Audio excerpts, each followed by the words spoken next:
옛날 추운 가을 광교산에서 불어오는 바람이 누렇게 익은 벼밭을 지날 때 수원 지방의 작은 마을에 도윤이라는 소년이 살았습니다. 이곳은 한양처럼 번화가도 매력적인 산지도 아니고 농부들이 우뚝 솟은 화성 성벽의 그늘 아래서 농사짓는 방거리의 시골 땅이다. 도윤은 부유한 가정이나 고귀한 혈통이 없다. 그의 어머니는 그가 어렸을 때 돌아가셨고 그의 아버지는 가난한 농부였고 매일 관아에서 밭을 갈았다. 그가 심은 쌀알은 결코 그의 것이 아니며 단지 굳은 손과 세월이 흐르면서 굽은 등만이 인간의 노동을 증명한다. 마을 사람들은 모두 사생활을 하느라 바쁘기 때문에 아버지와 아들 도윤을 신경 쓰지 않는다. 그의 나이 또래의 아이들은 거의 같이 놀지 않는데 왜냐하면 그들은 성에서 일하는 부모가 있고 충분한 국밥이 있는 반면 그는 찬 밥그릇과 약간의 묽은 국만 있기 때문이다. 매일 오후 아버지의 농사일을 도운 후 도윤은 마을 꼭대기의 오래된 나무뿌리 근처에 큰 바위에 앉아 먼 수평선을 바라보곤 했다. 그는 아버지가 북한산의 호랑이나 달에 사는 유정에 대한 옛날 이야기들을 들려주는 것을 좋아한다. 힘들어도 아버지는 시간을 내어 오래된 종이 조각의 글씨를 쓰는 법을 가르쳤다. 언젠가 뜻이 널 구해줄 거야. 도윤아, 그는 내 땅을 빼앗을 수 있고 내 쌀밥을 빼앗을 수 있지만 아무도 내가 아는 것을 빼앗을 수 없다. 근데 너는 운명의 날 밤까지 그 말의 의미를 완전히 이해한 적이 없어. 살을 내는 듯한 추운 겨울밤, 눈이 초가 지붕을 하얗게 덮기 시작했을 때 그의 아버지는 삶을 마감하기로 결정했습니다. 그는 집 뒤 외양간에서 목을 맨 채 발견되었는데 얼굴은 이미 굳어 있었지만 손은 여전히 그의 어머니가 남긴 유일한 선물인 낡은 천 조각을 움켜쥐고 있었다. 마을 사람들은 토론하고 비판하고 동정합니다. 하지만 도윤에게 그것은 나약함이 아니라 가난과 불의에 지쳐버린 인간의 종말이었다. 다음 날 아침 햇빛이 초가 지붕 위에서 울었을 때 12살 소녀는 마을을 떠났다. 아무도 당신을 배웅하지 않았고 아무도 묻지 않았다. 등에 찢어진 가방 안에는 아버지가 쓰셨던 종이 몇 장, 바나나 잎에 쌓인 주먹밥 몇 개, 두려움보다 더 큰 결심 하나가 있을 뿐이다. 그는 자신이 어디로 갈지 모르고 머물면 그의 인생은 아버지와 다를 바 없다는 것만 알고 있다. 한양, 조선의 수도, 견고한 성벽과 끝없이 포장된 돌길, 그리고 권세 있는 자들의 도시에는 언제나 고귀한 향기가 깃들어 있다. 하지만 우리에게는 지옥이다. 붐비는 시장들 사이를 걷고 웃음소리로 붐비는 술집들, 반짝이는 마차들이 길을 가로질러 굴러가는 것을 보고 비로소 자신이 아무것도 아니라는 것을 깨달았다. 나 같은 거지가 길에 가득하다. 아무도 굶주린 소년이 어두운 구석에서 몸을 부르르 떨어도 상관하지 않았다. 동정심 때문에 밥 한 그릇을 주는 사람은 없다. 하지만 도윤이는 쉽게 죽지 않아요. 모든 사람이 가지고 있지 않은 것을 알고 있습니다. 이야기입니다. 매일 밤 술집 앞에 빨간 등불이 걸려 있고 술에 취한 상인들이 비틀거리며 거리로 나올 때 도윤은 종로시장 근처에 낡아빠진 처마 밑에 서서 이야기를 들려준다. 백두산 정상에서 죽은 영혼과 신들, 깊은 숲속에 숨어있는 악마들에 관한 이야기들. 당시 금산숲에서 길을 잃은 한 남자가 있었다. 그는 한밤중에 누군가가 그의 이름을 부르는 소리를 들었지만 그가 돌아섰을 때 오직 한 마리의 백호만이 나를 응시하고 있었다. 행인이 멈춰 섰다. 비웃는 자, 즐기는 자. 때로는 누군가가 당신에게 동전 몇 개를 던지고 때로는 고개를 저으며 가버리기도 합니다. 하지만 그럼에도 불구하고 배고픔은 항상 따라다녔다. 어느 날 밤 그가 달 아래에서 울고 있는 여학생 유령에 대한 이야기를 하고 있을 때 거친 손이 갑자기 그의 옷깃을 잡고 뒤로 힘껏 잡아당겼다. 여기가 내 거라고 생각해, 이 녀석아. 도둑과 속임수의 의지에 살아가는 한 무리의 방랑자들의 아이들입니다. 우두머리는 그보다 몇 살 많은 아들이며 얼굴은 흉터로 가득 차 있고 눈은 칼처럼 날카롭다. 여기서 돈을 벌려면 법이 있어야 한다. 제출할 게 없으면 목숨만 남겨라. 도윤이는 공복과 잔돈 몇 푼 외에는 줄 것이 없었다. 하지만 지금 고개를 숙이면 영원히 쥐어짜게 될 거라는 걸 알잖아요. 그는 침을 꿀꺽 삼키고 고개를 높이 들고 우두머리를 똑바로 쳐다보았다. 이야기 하나 들어볼래? 아이들은 비웃었지만 두목은 눈썹을 치켜 올리며 계속 말하라고 신호를 보냈다. 그러자 어두운 골목 한가운데서 희미한 사람들의 그림자 속에서 도윤이가 이야기를 시작했다. 한때 굴욕을 당했던 9꼬리의 호수가 궁지에 몰렸다가 결국 역전을 하고 감히 도전한 사람을 삼켜버리는 이야기다. 아이들은 조용했다. 두목이 그를 한참 쳐다보다가 갑자기 폭소를 터뜨렸다. 이 녀석 재미있다. 그래, 지금부터 따라와. 그날 밤 도윤이는 더 이상 혼자가 아니었다. 하지만 그는 또한 길거리 아이들의 세계로 들어가는 것이 호랑이 굴에 들어가 살거나 죽거나 하는 것과 같다는 것도 알고 있습니다. 그것은 그의 지혜와 용기에 달려 있습니다. 따뜻한 밥 한 공기 먹을래? 내가 고개를 들었을 때 나는 그녀를 보았다.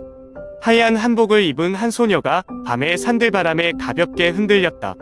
그녀의 눈은 달독 없는 밤처럼 깊고 검다. 급히 스쳐가는 사람들 사이에서 그녀는 마치 세상에 속하지 않는 것처럼 조용하고 신비로운 그곳에 서 있었다. 오랫동안 우리는 사람들의 무관심에 익숙했다. 지나가는 눈에는 아무런 관심도 남기지 않았다. 나 같은 불황자를 피하기 위해 서두르는 발걸음. 그러나 그녀는 그들과 같지 않다. 그녀는 연민의 눈이 아니라 이해의 눈으로 나를 보았다. 날 그렇게 보지 마. 먹고 싶으면 따라와요. 도윤이는 그녀가 누구냐고 묻지도 왜 너 같은 놈에게 관심을 갖는지 묻지도 않는다. 그는 한양의 어두운 골목을 지나 그녀를 따라 조용히 일어섰다. 그의 발밑에 깔린 돌담길은 차가웠고 먼 술집에서 연등불은 희미한 불빛을 내뿜었지만 그녀의 발걸음은 마치 그녀가 오랫동안 이 길을 잘 알고 있었던 것처럼 가볍고 견고했다. 결국 그들은 높은 벽 사이에 웅크리고 작은 집 앞에 멈춰섰다. 겉은 단순한 나무문이지만 속은 유난히 따뜻하다. 뜨거운 국과 갓 끓인 밥에 향기로운 냄새를 풍기며 활활 타오르는 불길. 집안의 가구들은 많지 않지만 이 도시에 사는 평범한 사람의 집과 달리 모두 깨끗하고 깔끔하다. 도윤의 앞에는 김이 모락모락 나는 흰 밥그릇이 작은 김치 한 접시와 함께 내려앉았다. 너는 오랜만에 따뜻한 밥 냄새를 맡았구나. 내가 마지막으로 제대로 된 식사를 한 게 언제인지 기억이 안 나. 아마도 아버지가 돌아가시기 전 그가 이 방랑 생활에 들어가기 전이었을 것이다. 배불러지면 이야기해주세요. 도윤이는 그녀를 올려다보았지만 그녀는 잠자코 있었고 눈빛은 태연하게 기다렸다. 그는 젓가락을 들고 식사를 마치면 이 따뜻한 꿈이 사라질까봐 두려운 듯 천천히 먹었다. 밥그릇에 마지막 쌀알만 남았을 때 그는 젓가락을 내려놓고 입가에 묻은 국물을 손으로 문지른 다음 조용히 목청을 가다듬었다. 백두산에 있는 저주받은 흰 호수에 대해 말해줄게. 그 이야기는 도윤이가 말한 것이 처음이 아니다. 하지만 이번에는 그의 목소리가 더 깊고 깊어져서 마치 주위의 어둠과 속삭이는 것 같았다. 그는 차가운 바람이 피부를 가르고 1년 내내 눈이 덮인 백두산 정상에서 고독하게 살도록 저주받은 하얀 호수에 대해 이야기했다. 한때 순수한 영혼이었지만 잘못된 서약 때문에 영원히 저주를 풀 길을 찾아 끝없는 삶에 갇혀 있었다.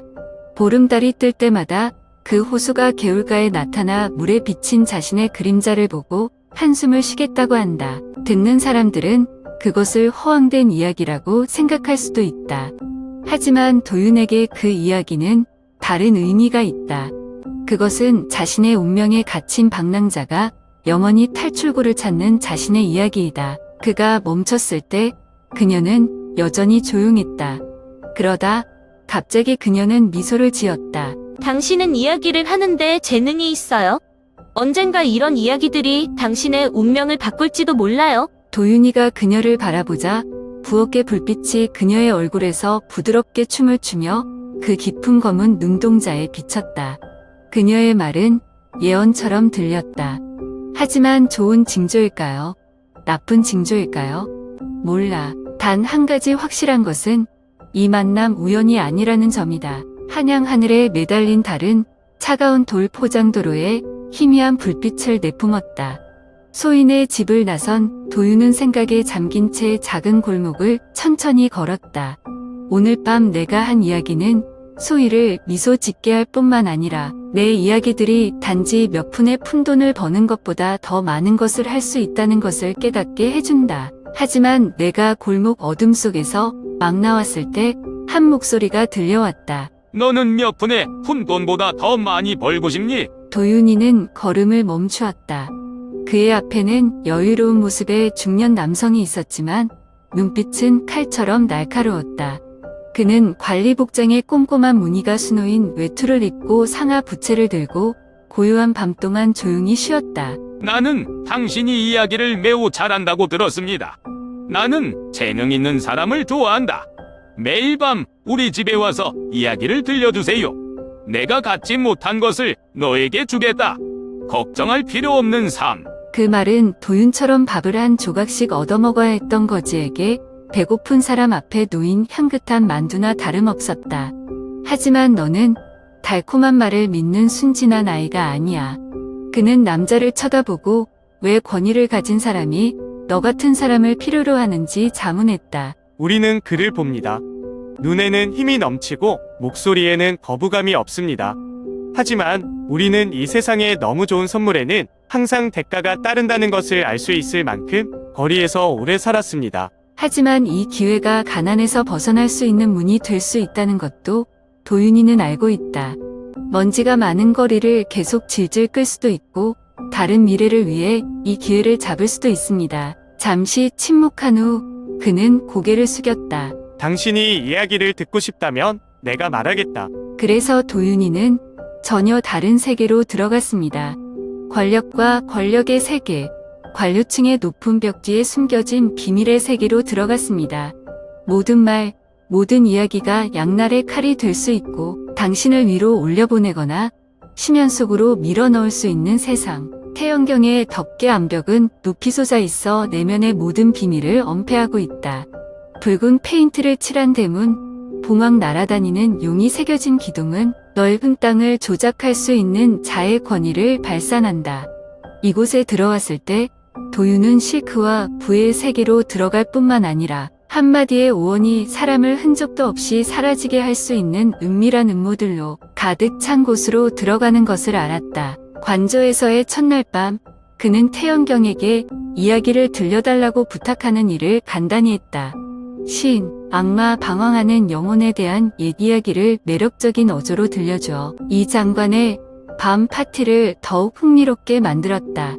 그가 입을 열 때마다 연회장에 둘러앉은 권신들은 조용히 호기심 어린 눈으로 귀를 기울였다. 하지만 바로 그 파티에서 그는 깨달은 것이 있습니다. 단순한 권력 관리가 아닙니다. 그는 부유한 상인들, 세금 징수원, 고위 관리들 그의 관저에 자주 드나드는 사람들을 보았다. 그들의 술에 취한 대화는 누가 직위를 잃었는지, 누가 빚졌는지, 누가 부패 혐의로 기소되었는지 흐릿한 것으로 가득 차 있다. 결정은 서류에 적혀 있지 않지만 술에 취한 상태에서 한마디만 하면 사람의 운명이 바뀔 수 있다. 그러던 어느 날 밤, 당신과 태연경만이 큰 방에 남았을 때 이 관리는 갑자기 그를 바라보며 의미심장한 미소를 지었다. 내가 왜 너 같은 아이를 내 집에 들여보냈는지 알아? 도윤이는 대답하지 않았다.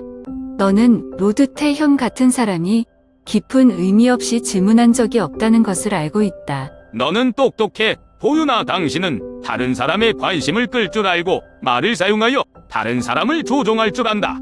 너는 내 아버지를 닮지 않았어. 그 말들은 도윤의 가슴을 가볍게 울렸다. 당신의 아버지는 약자입니다. 그는 우리가 소유한 들판에서 열심히 일했지만 감히 고개를 들지 못했다. 그는 기적을 참고 기다릴 수밖에 없었다. 하지만 너는 다르다.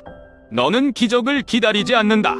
내가 만든 거야. 도윤이는 목이 마른 걸 느꼈어요. 그는 알고 있다. 그는 내가 누군지 알아. 당신과 같은 사람들은, 당신의 아버지와 같은 사람들은 나와 같은 사람을 섬기기 위해 태어났다. 우리는 하늘이고 너희는 발밑에 흙일 뿐이다. 잊지 마세요. 너의 손은 꽉 조인다. 피가 얼굴에 쏠리다. 그 말은 애 모욕뿐만 아니라 내가 줄곧 도망쳐온 쓰라린 진실이다. 그가 바로 우리 아버지의 땅을 빼앗은 사람이다. 그는 우리 가족을 파탄나게 하는 사람이다. 그는 바로 우리가 타도해야 할 사람이다. 근데 도윤이는 지금 화낼 때가 아니라는 걸 알아요. 그는 맹수이고 너는 불황자일 뿐이다. 내가 잃은 것을 되찾고 싶다면 너는 분노에 의지할 수 없다. 너는 너의 아버지에게 없는 것이 필요하다. 인내심. 그래서 그날 밤 도윤이는 태연경에게 고개를 숙였다. 하지만 그의 마음속에는 계획이 수립되기 시작했다. 무해해 보이는 말도 있지만 왕조 전체를 바꾸는 힘이 있다. 도윤이의 이야기는 처음에는 재미로 하는 전설에 불과하다. 하지만 시간이 흐르면서 그것들은 높은 의자에 앉아있는 탐욕스럽고 사악한 사람들에 대한 암시 은유가 되었다. 늙은 여우가 마을 사람들의 재산을 채집했다. 맹호 한 마리가 약자를 물어뜯었다. 독사는 항상 어둠 속에 숨어서 기회를 기다리고 있다. 권세 있는 사람들은 그것을 소일거리로 여기며 비웃었다. 하지만 웃지 않는 사람들이 있다. 그러던 어느 날 조정병들이 도착했습니다. 도윤이가 무슨 일인지도 못 알아들을 때 그들이 들이닥쳤다. 예고도 없고 설명도 없다. 그들은 시장 안에 있는 사람들의 무서운 눈 사이로 그를 묶었다. 아무도 감히 말할 수 없다. 아무도 감히 개입할 수 없다. 한 이야기꾼이 왕궁으로 끌려간 전례가 없는을 했다. 대리석 계단에 빛이 비치는 큰 문을 지나자 도윤은 이것이 그의 운명을 좌우하는 순간이라는 것을 알았다. 조선의 운명을 쥔 사람들 앞에서 대궐 한복판에 무릎을 꿇는다. 우리 주변에는 고급 관리들이 있고 실크 의상을 입은 사람들은 눈빛이 날카롭지만 호기심을 숨길 수 없다. 차가운 얼음 바닥에서 우리는 여전히 허리를 꼿꼿이 유지하고 있다. 우리 앞에는 태연경이 서 있는데 얼굴은 담담하지만 소매 속에 감춰진 손은 주먹을 불끈 쥐었다. 이 사람은 이야기꾼일 뿐이야. 그는 증거가 없어. 왕정은 무명의 허구를 믿습니까? 그럼 진실이 스스로 드러나도록 하자. 그 공간은 숨막힐 정도로 조용했다. 도윤이의 이야기가 너를 여기까지 데려왔구나. 그리고 이제 그들은 당신의 운명을 결정할 것이다. 어둠에서 솟아날지 아니면 영원히 지하에 묻힐지 어떤 진실도 영원히 감출 수 없다. 수사 영장이 발부된 후 태연경의 비밀의 장막이 하나씩 벗겨지기 시작했다. 백성들로부터 약탈한 땅, 가난한 농부들로부터 약탈한 돈, 폭력에 의한 고발자의 입막은 꾼들이 관청의 높은 담벼락 뒤에 감춰졌던 모든 것이 이제 햇빛에 노출되었다. 그가 탄압했던 사람들의 불투명한 돈과 위조 서류, 증언을 기록한 수첩이 발견됐다. 진실은 더 이상 이야기가 아니라 반박할 수 없는 증거이다. 그러던 어느 날, 아직 해가 뜨지 않았을 때 조정의 군인들이 태연경의 집 앞에 나타났다. 문이 세게 부딪혔다. 금속이 서로 부딪히는 소리가 마당 전체에 메아리쳤다.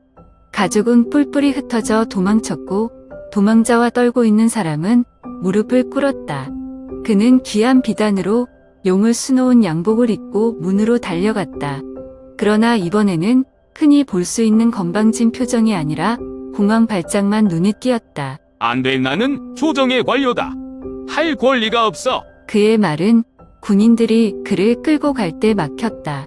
그의 손목이 밧줄로 묶인 채 더 이상 다른 사람을 시켜서 데려갈 수 있는 관리가 아니라 단지 공로로 압송된 죄수일 뿐이다. 사람들이 길 양쪽에 가득 서 있다. 그에게 무릎을 꿇었던 사람들이 이제는 차가운 눈으로 그를 바라본다. 아무도 애도하지 않았고 유감을 표하지도 않았다. 정의는 마침내 실현되었다. 며칠 후 도윤은 다시 궁에 소환되었다. 왕좌에 앉은 사람은 더 이상 먼 그림자가 아니다. 그가 더 이상 왕정 앞에 무릎을 꿇은 것은 이번이 처음은 아니지만 이번에는 더 이상 족쇄도 더 이상 의심의 눈초리가 없다. 제안이 들어왔습니다. 벼슬아치가 되어 재주를 부려 조선의 변혁에 일조할 수 있다. 인생의 전환점, 누구나 바랄 수 있는 길. 하지만 도윤이는 한참 동안만 침묵을 지키고 있었다. 고개를 숙이고 나는 이야기꾼일 뿐이다. 그리고 나는 계속 말할 것이다. 검으로 싸우는 자도 있고 권력으로 세상을 바꾸는 자도 있다. 그리고 도윤이는 말 쓰기로 했어요. 너의 이야기는 여기서 끝나지 않을 거야. 왜냐하면 불공평한 곳에 진실을 밝힐 이야기꾼이 여전히 필요하기 때문이다. 모든 사람이 자신의 운명을 선택할 기회가 있는 것은 아니다. 어떤 사람은 왕으로 태어나고 어떤 사람은 평생 고개만 숙일 수 있다. 평생을 어둠 속에서 사는 사람도 있고 그 길이 험난할 것을 알면서도 감히 불빛에 나서는 사람도 있다. 도윤은 관직을 사양한 후 도성에 머물지 않았다. 그는 황금색 벽에서 호화로운 삶을 살 필요가 없고 자신의 가치를 증명하기 위해 명분이 필요하지 않다. 이야기는 당신을 여기로 데려왔고 그들은 당신을 더 멀리 데려갈 것입니다. 한양을 떠난 날 소희를 마지막으로 만났다. 그녀는 성문 앞에 서서 소박한 한복을 입고 바람이 부드러운 검은 머리를 흩날렸다. 그녀의 눈빛은 마치 그가 가겠다는 것을 이미 알고 있는 것처럼 그를 보고도 놀라지 않았다. 그럼 어디로 가실 건가요? 듣고 싶은 사람이 있는 곳이면 어디든. 소희는 아무 말도 하지 않고 살짝 미소만 지었다. 너는 행운의 인사도 필요 없고 화려한 작별 인사도 필요 없다. 둘 다 그들이 선택한 길이 더 이상 교차하지 않을 수 있지만 결코 멀리 떨어져 있지 않다는 것을 알고 있기 때문이다. 성문이 열리자 도윤은 사연을 들고 걸어갔다. 너는 길가의 가난한 아이들에게 약자를 보호하는 신들에 대해 이야기할 것이다. 너는 농부들에게 폭도들을 물리쳤던 용들에 대해 말할 것이다. 당신은 들을 준비가 된 사람들에게 시간이 지나도 정의는 결코 잊혀지지 않을 것이라고 말할 것이다. 그래서 그는 이야기를 영원히 잊혀지지 않게 하기 위해 그의 여정을 계속했습니다. 시간은 물결처럼 흘러가고 모든 약한 것들을 휩쓸어 버린다. 조선은 반은 계절을 나뭇잎 대신 보냈고 권좌에 있던 사람들은 이제 쓰러졌고 어떤 사람들은 왕정에 계속 매달렸다. 사람들은 여전히 권력, 야망, 끝없는 음모의 소용돌이에 빠져 있다. 그러나 한양의 우뚝 솟은 성벽 외에도 작은 마을, 분주한 시장, 상인들이 머물고 있는 찻집, 도윤이라는 이름이 여전히 언급되고 있다. 어떤 사람들은 그가 산에 사는 은둔자가 되었다고 말하는데 그는 도움이 필요한 약자가 있을 때만 나타난다고 한다. 어떤 사람들은 그가 먼 땅으로 가서 조선의 이야기를 미지의 사람들에게 들려주었다고 말한다. 그러나 어떤 사람들은 그가 여전히 군중 한가운데 있고 소박한 옷감 아래, 작은 여관 지붕 아래 모든 사람이 들어야 할 이야기를 하고 있다고 주장합니다. 왜냐하면 정의는 검이나 왕좌의 명령에만 있는 것이 아니기 때문입니다. 그것은 진실을 잊지 않는 사람들의 이야기와 기억 속에 존재한다. 오늘 밤 밝은 달빛이 초가 지붕을 덮을 때, 등불이 바람에 흔들릴 때 한 관광객이 불 옆에서 걸음을 멈추었다. 그의 옆에서 낯익은 목소리가 들려왔다. 잘 들어라. 언젠가 내 이야기가 내 이야기가 될지도 몰라.